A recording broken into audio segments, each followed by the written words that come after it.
পরে 4 নম্বর অপরাধ কি বলছে, শিবসা শ্রী বিষ্ণুর ইহ পুনঃ নামাদি সকলম দিয়া বিন্নাম পরশুদ সো কুলু হরিনাম হরিতে করহা। বলছে শিব এবং বিষ্ণু তাদেরকে অবেদ করে নাম করতে হয়, নইলে নামে কোনো কাজ হয় না। মনে রাখেন, হর আর হরি অবেদ। অবেদ, যিনি হরি ভক্ত তিনি হরের নিন্দা করতে পারেন না, আর যিনি হরের ভক্ত তিনি হরি নিন্দা করতে পারেন না, কেননা হর আর হরি অবেদ। দেবী বিষ্ণু শিবাদি নাম একান্তম পর চিন্তয়েদ বেদুক্তি নরকম জাতিম দৈতবম পাপ পুরুষম মুন্ডমালা তন্ত্র। বেদ করলে নরকগামী হতে হয়, বেদ করা যাবে না। আপনাদের কয়েকটা প্রমাণ দিই। প্রথমে উপনিষদে যান, উপনিষদটার নাম হচ্ছে স্কন্দ উপনিষদ, এর 9 নম্বর মন্ত্র বলছে, শিবস্তা শিবায়া বিষ্ণু রূপায়া শিব রূপায়া বিষ্ণবে শিবস্তা হৃদয়ম বিষ্ণু বিষ্ণুচ্চ হৃদয়ম শিবা যতান্তরম ন পশ্যামি ততামে স্বস্তিরায়ুষা। বলছে শিবের রূপই শিবের রূপই বিষ্ণুর রূপ, আর বিষ্ণুর রূপে হচ্ছে শিবের রূপ। শিবস্তা হৃদয়ম বিষ্ণু, কত চমৎকার কথা। শিবের হৃদয় হচ্ছে বিষ্ণুর হৃদয়, আর বিষ্ণুর হৃদয় হচ্ছে শিবের হৃদয়। এবার যান পদ্মপুরাণে, পদ্মপুরাণের ক্রিয়া যুগসার খণ্ড, যতটা খণ্ড আছে তার মধ্যে ক্রিয়া যুগসার খণ্ডের 2য় অধ্যায় যাচ্ছে। সেখানে ভগবান হচ্ছে বক্তা, তিনি ভগবান বলছেন, সমানে যে পশ্যন্তি তাম চ মাম চ মহেশ্বরম। ব্রহ্মাকে বলছে, সমানে যে পশ্যন্তি তাম চ মাম চ মহেশ্বরম কুর্বান্তি ইতি পূজাশ্চ বিজ্ঞাস্ত বিবৈষ্ণব। বৈষ্ণবকে বলছে সমানে যে পশ্যন্তি তাম চ, ব্রহ্মকে বলছে তাম চ তোমাকে আমাকে, মাম চ মহেশ্বরম, আর মহেশ্বরে যিনি সমান চোখে দেখে, সমানে যে পশ্যন্তি কুর্বান্তি ইতি পূজাশ্চ, তেস্তে বৈষ্ণবই জানা, তিনি হচ্ছেন বৈষ্ণব। আবার বৃহন্নারদী পুরাণ 5ম অধ্যায় যাবেন, সেখানেও বলছেন, সেখানেও বক্তা হচ্ছে ভগবান।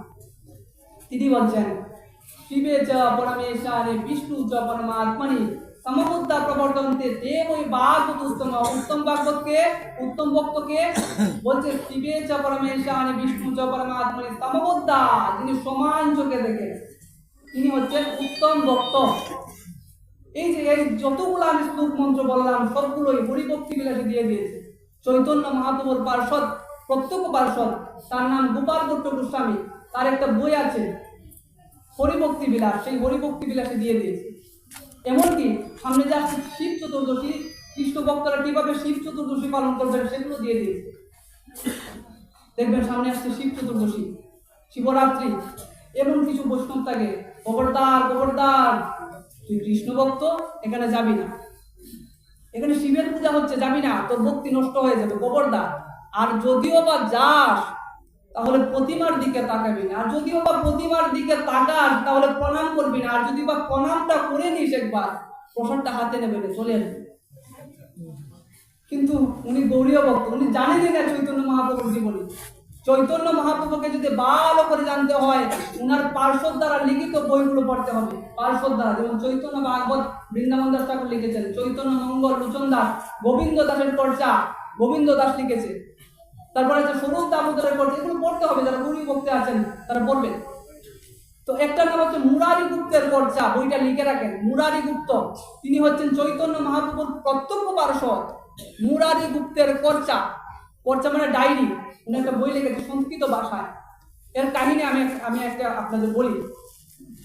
চৈতন্য মহাপ্রভু যখন সন্ন্যাস নিলেন, তিনি ঘুরতে ঘুরতে আসেন শিবের মন্দিরে, ভুবনেশ্বর মন্দির, সেই শিবের নাম ভুবনেশ্বর, এই কারণে ভুবনেশ্বর মন্দির।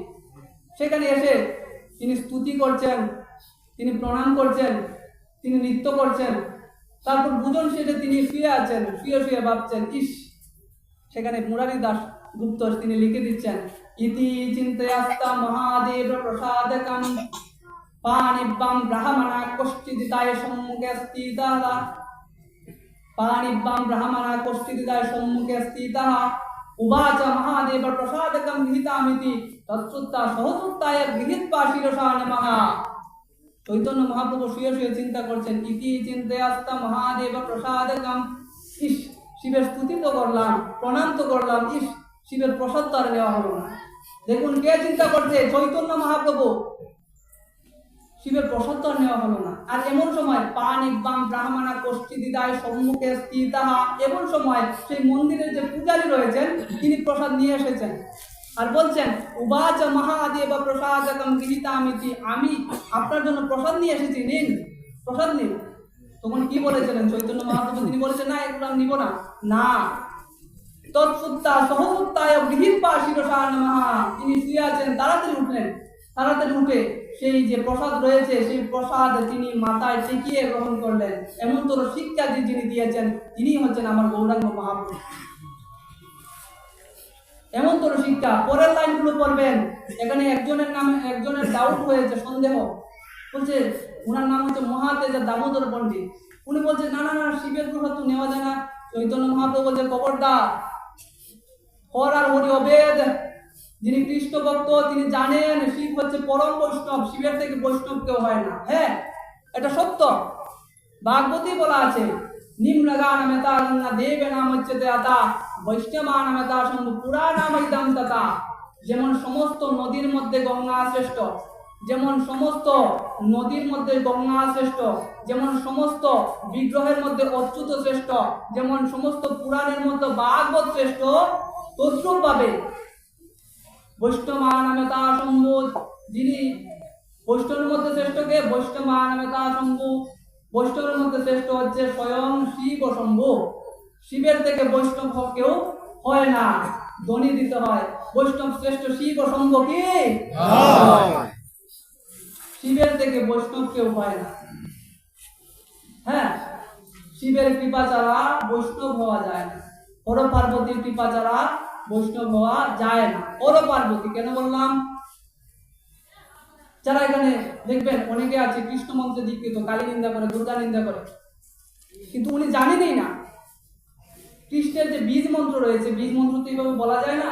আমি আপনাদের জায়গাটুকু ধরিয়ে দিচ্ছি।